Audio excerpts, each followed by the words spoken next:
Today, I'm travelling to my second home country, England. I don't think I've ever explicitly talked about this on my channel, so I decided to make a whole video about it. I am half French, half English. English mum, French dad, born in France, raised bilingual, and always travelling between the two countries to visit family wherever we lived. I've lived a bit all over the place in my life. Not quite as much as some though, but still, I would say I've moved a fair amount.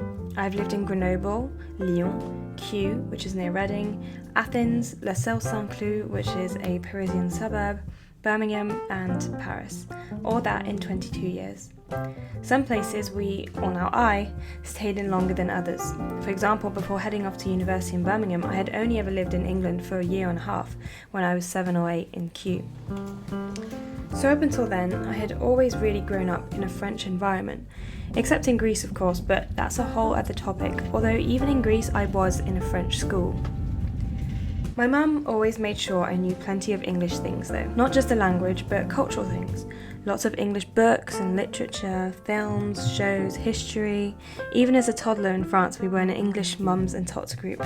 And although I always felt English, it's never quite the same as growing up in the country itself. And that was something I really noticed when I would go to England. I've always had a very close relationship with my English family, my mum's side, probably because we visited them a lot and they visited us a lot. I think that's why I really did feel English. We would spend most Christmases in England, I'm guessing as a compromise because we lived in France most of the time. And so I knew all about English Christmas traditions and actually a little about French ones. English sweets and cakes always felt like a special treat too when we went over, or even Marmite, or our favourite cereal, Shreddies. Those were the good old days. Even in France, me and my brother were in the international section from a pretty young age, so we always had some classes in English, although a lot of the people in the section tended to be more American, and there was only actually one other English person in my class.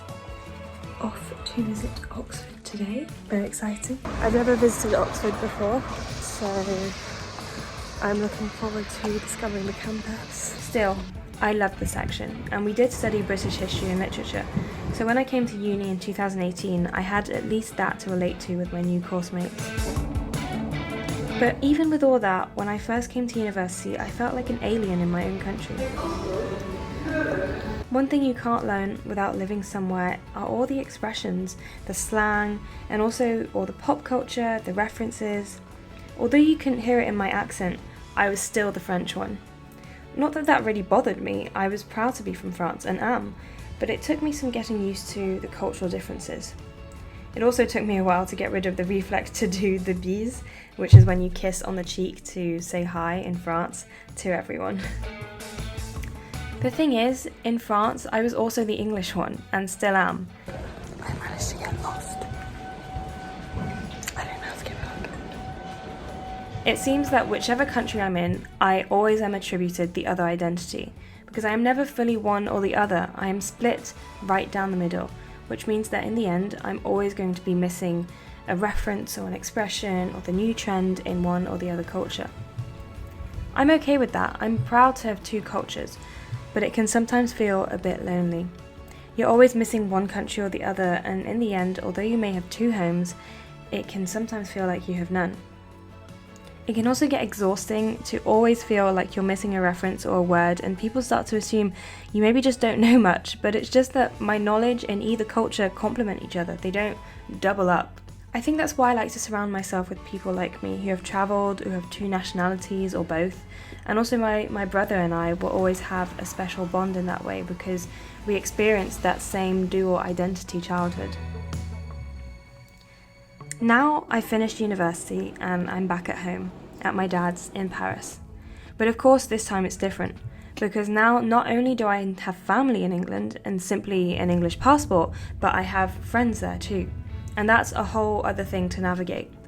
I already knew what it was like to move away from friends, having moved a lot as a kid and then for university, but this is different. This time I've come home to my home friends, to a place I know and I'm settled in, but also have a tight-knit group of friends back in England. I know a lot of people experience this after uni of course too, because most people do go away to a different city or sometimes country to study. Oh yes.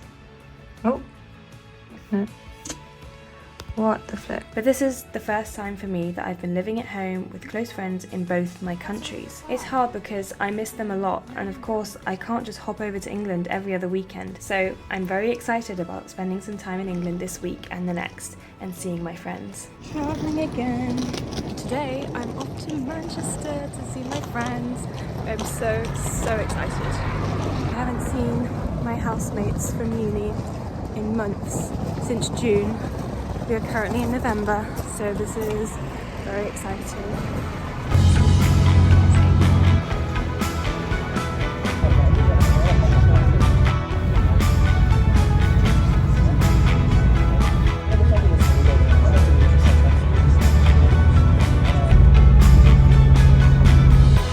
Oh wait, I wasn't filming!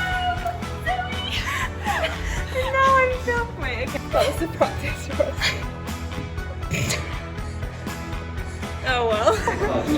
you do it. Oh wait, no, I was just gonna clink. The clink, okay. I was looking you in the eye. Oh. There we go. Sorry, I'm being annoying. It's okay. No, you're not annoying. Oh my. It does.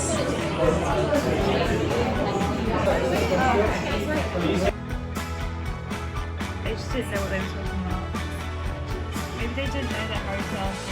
Maybe. So the first morning I was there, we went out for a cute little brunch and then headed into town. Wait. Oh wow.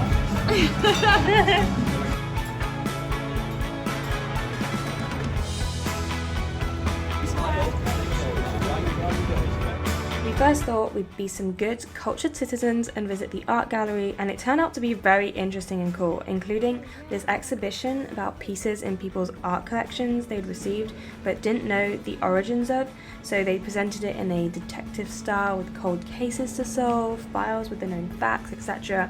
It was really cool. Yeah. You know, sometimes I'll make them really big because they're going to be like up on somewhere, but then in your mind they're just like, it's like David statue.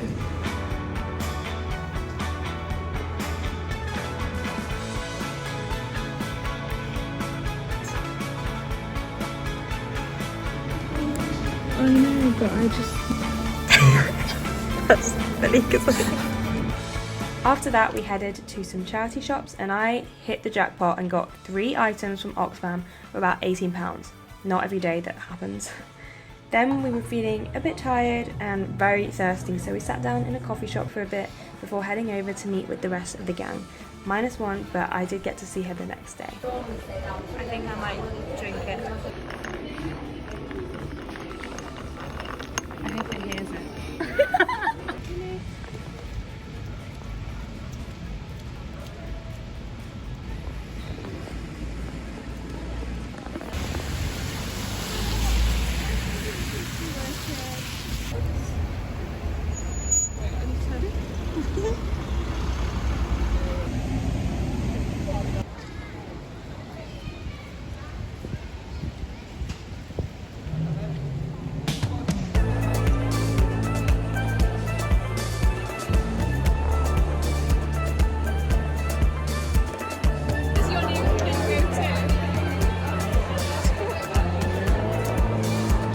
It's a video.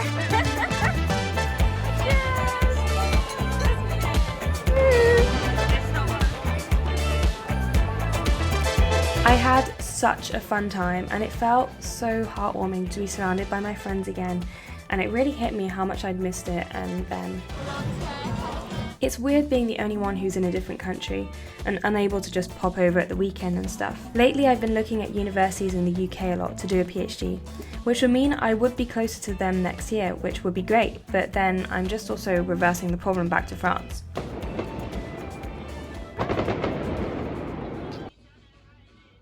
The sun is looking very nice out of that window. It is. That's what I mean when I say I feel like I never have a home, because in the end I'm always missing one, be it the country or the people. On holiday, like loads of it, yeah. If you check, no, it might not be everywhere. I thought it was like a day in England. Oh, it's like, God, she's so pretty. I like how you were like, and witty.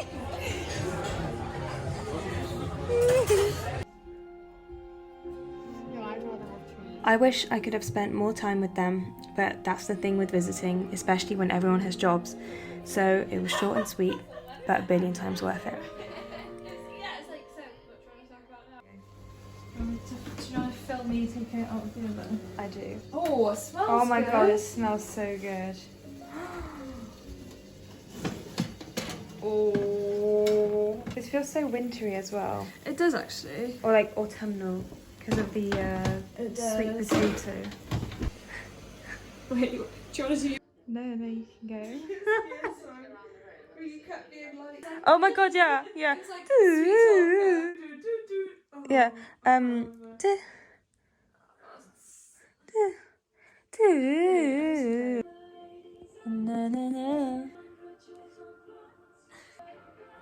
My feet look so funny. There's a.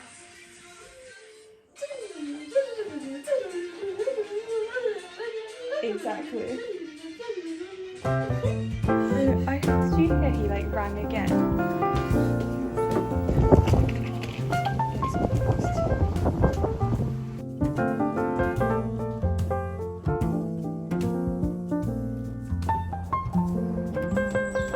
This morning I'm off to Nottingham. So is it Nottingham? Well, there's been train strikes. It's been really difficult. But I have a Spanish class. I thought it was at 11, but it's at 11 French time. So it's actually at 10 here. And I'm gonna have to do the Spanish class on my phone. On the train, half on the train, half not on the train. It's gonna be really weird. I'm doing like the lingo to sprint, so I hope I don't get disqualified. So my train was cancelled. But I managed to get onto a different train to change it to Stoke-on-Trent. Good morning, ladies and gents. This is John, your train manager. The rest of my UK trip was just visiting some more unis. Managing the train strikes was a real fun and games. And yeah, I really enjoyed walking around London a bit too. I've never really known London as an adult, and I really want to discover it some more.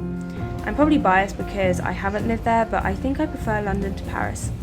And what's so great about London and the UK in general, I would say, is the musical theatre scene. I love it. We went to see Six, the musical, whilst I was there, which was absolutely incredible.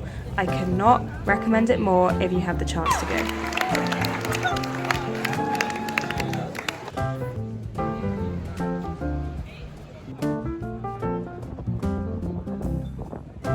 You're probably sick of hearing me talk about all this stuff now, so don't worry, I'm getting to the end of my spiel.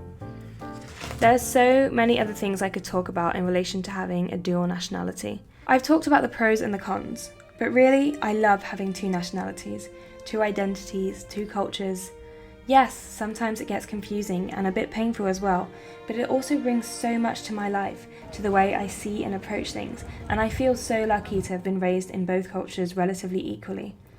I'm lucky to be able to experience both of them and appreciate the good and the bad in both. I think it's made me more open as a person. France and England can be very different, and I've had the chance to be able to choose the best from both worlds.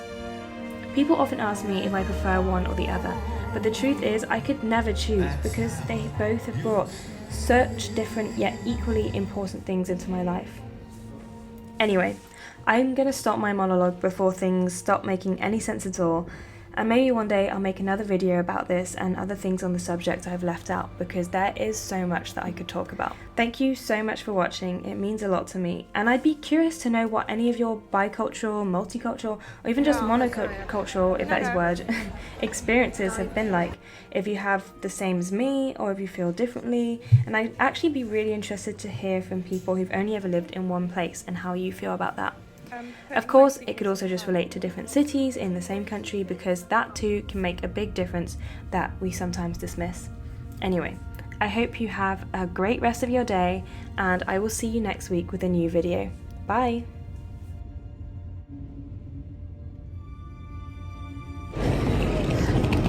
Back in Paris.